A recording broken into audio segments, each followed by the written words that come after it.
Hey y'all, this is T. I hope y'all are well. I cannot complain. So far, so good. I have been studying this collective consciousness or global consciousness for some time now, somewhat in depth. Anyways, I'm just going to throw out here what I have found, and maybe somebody can put a few things together, and maybe I'll find the time to research it further. But an overview of what we're going to talk about here is, of course, collective consciousness and or global consciousness, and a few things that I found. It's quite fascinating to me anyway, and we have September coming up.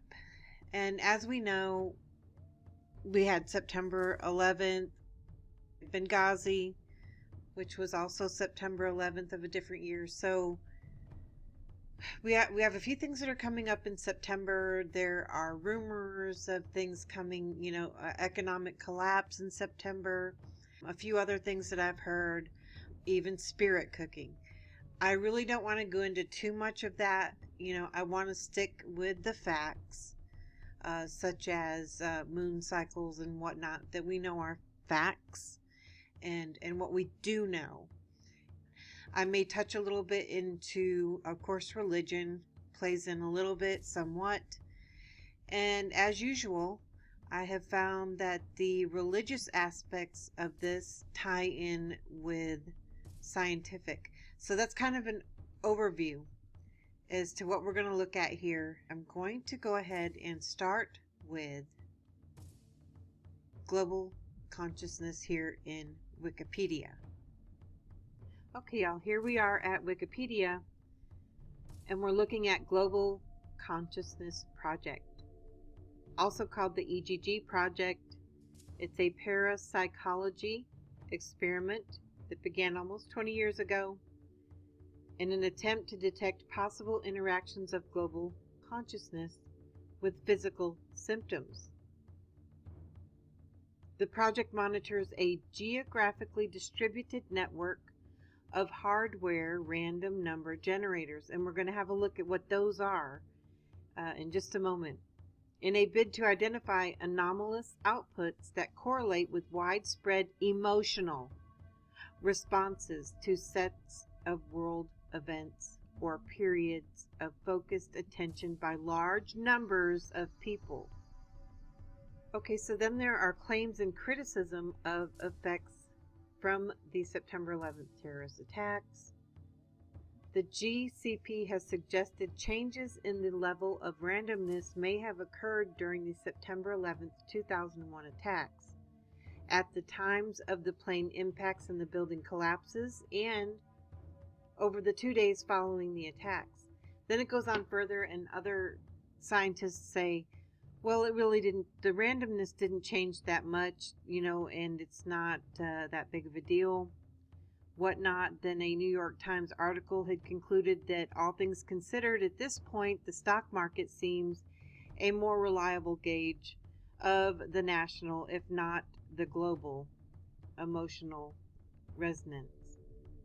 So, again, I'd like to look more at their findings, of course, if we can find any of how this data is measured or whatnot. And again, I'm not going to go into that much depth unless it can explain it very simply.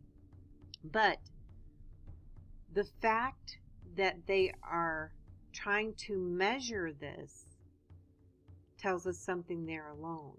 Where it's going, I'm not sure. Now, I would like to move on to what one of these hardware random number generators is. And here we are. This is what the hardware random number generator looks like. So this could be in many places. And how old this model is, I don't know. It could be just a chip now. I'm not sure. But just know that they are trying to measure, or they actually are succeeding in measuring, our emotions on a collective consciousness globally. We are still in Wikipedia. We're going to have a look at the global brain hypothesis. The global brain is a neuroscience-inspired and futurological vision of the planetary ICT network that interconnects all humans and their technological artifacts. As this network stores ever more information, takes over ever more functions of coordination and communication from traditional organizations and becomes increasingly intelligent, it increasingly plays the role of a brain for the planet Earth.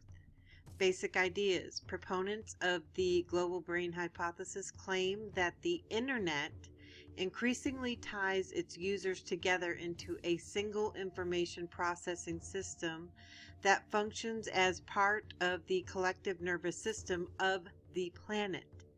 The intelligence of this network is collective or distributed. It is not centralized or localized in any particular individual, organization, or computer system.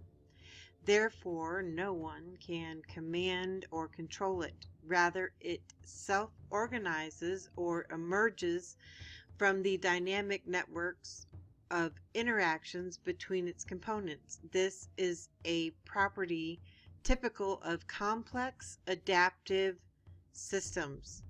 In closing, and with the timing of this video, there are a few things coming up, and again, a lot of rumblings about end of the world, apocalypse coming, or at least economic crash, the sorts of things that affect any global consciousness that may be out there that they're trying to measure, to prove, to possibly manipulate. With a lot of the artificial intelligence meddling that we've seen, it's hard telling. So I'm just throwing this out there. There are some religious things coming up, some planetary alignments. Many other channels are touching on that. Solar eclipse. There will be a lunar eclipse. As far as religiously, the hajj is coming, and a few other things. And let's hope that there isn't any massive false flag type of event. These are things that people are watching, whether they are true, whether they are not true. People are trying to prove and predict them. It is what it is. Thanks for watching, y'all. Have a good one.